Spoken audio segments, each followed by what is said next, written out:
bring Michael Kaskey-Blomain, who covers the 76ers for 97.3 ESPN.com, into the conversation. And, Michael, I thought that Ben, and I've seen it the last couple of games, but last night the success was there. And it seems that he has somewhat modified his free throw stroke, and it looked much more fluid, and he was much more successful, 15 of 23 from the line last night. Did you notice that his free throw stroke does appear to be at least tinkered with? Yeah, definitely, Mike. I think it's something that he is definitely, tinkered with is a good way to put it. I think he's worked on it and tried to obviously improve it, over the course of the offseason and into this season. And I think it's one of those things I think he's becoming a little bit more comfortable with it. It's a slow progress, obviously, for him to get to the point where he, wants the ball in his hands to maybe draw a foul at the end of games. And I think that's what some people want to see, some of these clutch time free throws as opposed to, a lot of free throws during the course of a game against a pretty bad Suns team. But the form was there. I think he definitely has the makings of a guy that could – I don't see why he couldn't shoot 70% from the foul line. And I think that alone, obviously there's tons of discussion about him adding the other areas of his shot. But just getting to the point where he's, around a 70% foul shooter would open things up tremendously for, not only him but the entire offense. No question. And you tweeted out earlier that you've never seen a young player as good as Ben Simmons is in his second season, less appreciated by his home fans. It's weird. I think universally people are excited by Ben and Joel, but it's almost like in the world we live in, this guy's played 113 games of the NBA, by the way. 113, that's it. And it's almost we're so quickly disenchanted by guys, and we're so quick to just label who they are that I think you're right. I think people just look at 113 games and say, this is who this guy is. He'll never get any better. He stinks. We can't win. It's time to move on. Yeah, Mike, it's really weird. I think some of it is definitely a byproduct of social media where every single game is, diagnosed at a level that it just wasn't in the past. But it just seems like, a player's a rookie and he's the next big thing and he's almost overhyped. You can look at this with a lot of players. It's happening with, Luka Doncic this year in Dallas. It was Ben last year. A guy's almost overhyped to the point that then if he's not, a perfect player his second year, all of a sudden he's underhyped almost. And it just seems, I'm not saying that people in Philly don't appreciate him. There's tons of, you see a lot of Ben Simmons jerseys. Obviously, the majority of people want him to succeed. But it just seems like the conversation about him rather than how good he is for his age or how good he can be, it just kind of tilts toward the negative. At least in my Twitter mentions and from my interactions, it just seems like all people really want to talk about with him is what he can't do in terms of shooting. And it's as though they're almost talking about a player that's, 25, 26. Listen, if we were having this conversation and it was his fifth year and he hasn't, added any semblance of a shot outside of the paint, we're still talking about this, I understand it. But we're, in his second season, like you said, 113 games in, he's already showing improvement from the foul line, as you mentioned. And I think it's just something that he's not comfortable with. It's clear, and it's something that's going to be gradual. But, it just seems like so many people in the city specifically just want to, really focus on the negative when it comes to Ben rather than the positive. And I just think it's kind of strange. For those mentions, he's at The Real Mike KB, NBA writer, 76ers, covers the Sixers for 97.3 ESPN.com. He covers the league for 24/7 Sports. He's a member of the Pro Hoops Writers Association. And, Mike, it's you and I have both been to many games. And there's many times when you'll see Ben in the warm-ups, and I try to explain this to people. I've seen Ben, with my own two eyes, shoot the ball. I've seen him shoot it and the ball go in. Why is this not more of a conversation within the organization as to why he will not shoot in a game? It's almost like Fultz, but Fultz was very open, like, this guy won't shoot. Why won't he shoot? He must be injured. Why is there not the same conversation about a different player who basically refuses to shoot? I think it's a matter of within the organization of them kind of not wanting to push him, I guess. The only person, obviously, that's really discussed it directly from the organization is Brett. And everything he said has consistently been they know that he needs to develop this and he knows it.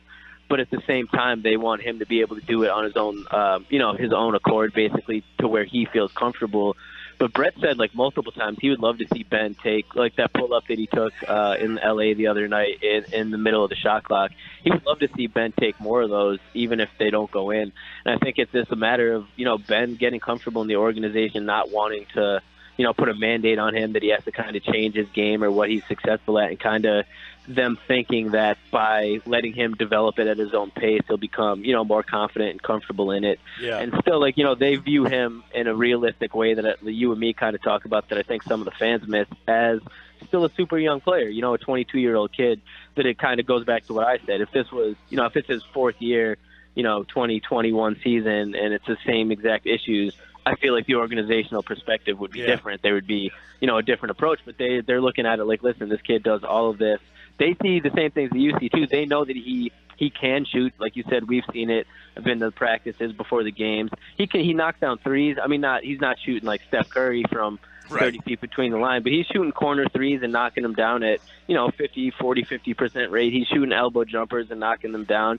It's just a matter of translating that to the games. And I bet there is a mental aspect, not in the same as Markelle, but, Ben's been able to dominate physically just his whole career without having to rely on that. So it's something of, kind of just getting comfortable to something new that he's never really done up until, or really had to do up until last season. Yeah, it's so bizarre that, people say, how does he make it this far and not, shoot? And it's like, well, it's just odd, because when you see a young kid in today's game, what do? They pick up the ball and they start firing up threes. And that this guy has no desire to pull up from anywhere. Not only 18 foot, 12 foot, 10 foot, nowhere. That's what I find to be the most bizarre thing. But the one thing, Michael, I was at a game this year where the Sixers played Detroit, and Blake Griffin is the kind of guy that gives me some sort of, like, future hope. Like, when people say this guy can't shoot, he doesn't develop, and I'm thinking to myself, he's 22, he's played 113 games. There's parts of his game that just aren't there yet. Blake Griffin shot, in his first 2 years in the league, he shot 12% from three-point range, 29% from three-point range, 17% from three-point range. He didn't even attempt a three-pointer a game, not one three-pointer a game, until his 1, 2, 3, 4, 5, 6. It wasn't until his 7th NBA season that he averaged one three-pointer per game. Now, Blake Griffin averages 6 three-pointers a game and shoots 36%. To me, Blake Griffin was an athlete playing basketball who could just get by on his ability. And I kind of look at Ben Simmons in a similar way, but way more advanced than Blake was at that age. Yeah, Mike, that's actually a great comparison, and he is definitely more advanced than Blake at other aspects. But Blake's a guy who, like you said, you can remember him in Oklahoma playing against North Carolina, and then, coming in his early years with the Clippers, he was almost completely thought of and referred to as an alley-oop catcher, a high flyer, an acrobatic guy that has, obviously as he's gotten older and he's had these injuries, he's had to really readjust how he plays. He operates out of the high post like a vast majority of the time now. He got way better at passing, and he developed that shot. And there's other guys, like, it is kind of strange in today's basketball world that's so dominated by the three, to think about a guy growing up and not, like you said, not just picking up the ball and shooting.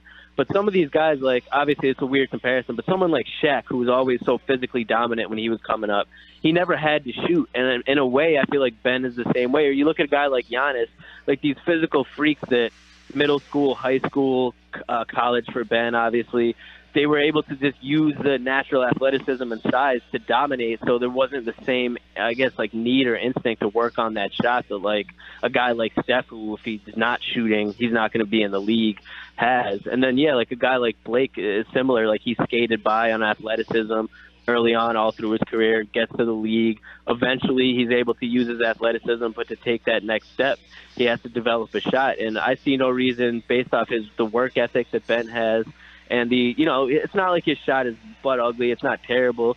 It needs some fine tuning, but the raw mechanics are there. He can make it. With all that considered, that's why to me it's not it's a concern, but it's just not as pressing because I do think that shooting, at least to a respectable level, he's never going to be, James Harden. But that's something that can be learned and developed with time. And I think with Ben, I just don't see why it won't happen. By the way, Blake Griffin, his first year shot 24 threes. His second year he shot 16, then 28, 44, 25, 18. And he went from 18 to 113 to 322. He's got 223 attempts this year already. 223 this year alone. And let me tell you, he's averaging 25 points a game. This is the best year he's ever had, Blake Griffin. This is the best season he's having. He's 29 years old, and he's having the best year of his career. And it's because he's gone from shooting 24 threes to 6 threes a game now, Blake Griffin. So for those people who are just saying this, that he'll never develop, I feel that that's just not fair. But I feel like people also don't zone in on the uniqueness that he does have and brings because they're so focused on what he can't do. Yeah, exactly. That's kind of my point. Like, you can't just put a guy like that in a box of every other player, he needs to shoot. Not every other player can impact the way that Ben does on so many facets on both sides of the ball. Like, Ben can, sure, like, against some of these great teams, he can kind of get schemed out, or he did get schemed out in his rookie year in the playoffs against the well-coached Celtics team. But on any given night, if you're watching the Sixers team during the regular season, Ben can dominate stretches or entire games with what he's able to do on his own. And not, there's no other players that can really do that without shooting. Right. So while, yes, Ben needs to conform to the norm of being able to shoot to an extent, I do agree that, there's a uniqueness to him and certain others. Same with Giannis. It's a similar conversation that they are, I'm sure, having on, radio in Milwaukee about, if Giannis is ever going to be as great as he could be, he has to be able to shoot threes too. But at the same time, he can dominate in a way that no one else can without shooting, and Ben's in a similar boat. So that's just, I just think there needs to be a little more balance in the conversation of, the shot needs to get to a point where it's respectable, but he's able to do so many other things without that he's still so effective and still so young, obviously, too.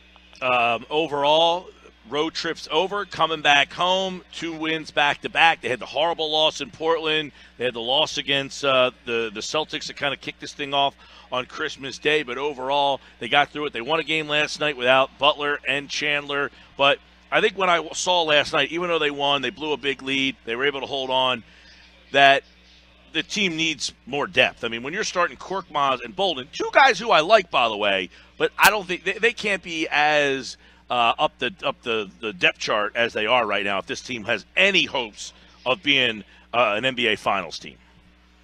Yeah, absolutely. I mean, that team starting those 2 guys, like you said, as much as I like them in a playoff series, would get destroyed. And I sound like a broken record anytime I'm talking to someone about the Sixers. What's with them this season. The number one thing I point to is the depth. I think they're a couple key rotation pieces away where you can bump back everyone from the role that they're in now on the bench, so that there's not relied on to play as much as they are, and you get guys that can come in there and be legit 6th, 7th, 8th men that are, players that are experienced and can do the things that the Sixers need them to do. Obviously, a legit backup to Joel would be good. A 3-and-D type perimeter guy, another wing, and maybe a scoring guard, something like that would catapult this team and completely change the discussion, around them. As it is right now, there's so much is relied upon 4 guys in Ben, Joel, Jimmy, and JJ. And the starting lineup, like it was last year, is one of the best, but the bench just doesn't. I like some of these guys. Obviously, Shamit's been really impressive this year as a rookie. TJ, we all know what he brings. But these are guys that are kind of, punching above their weight class in terms of how many minutes they're playing. And the addition of other guys would just, catapult this whole thing to, I think, another level. Michael Kaskey-Blomain at The Real Mike KB on Twitter. The Sixers have the evening off tonight, tomorrow. They'll be back on Saturday, and of course back home finally after that road trip. And the Sixers, always a very topical conversation. Michael, we'll see you up at the game soon, pal. All right, Mike, thanks.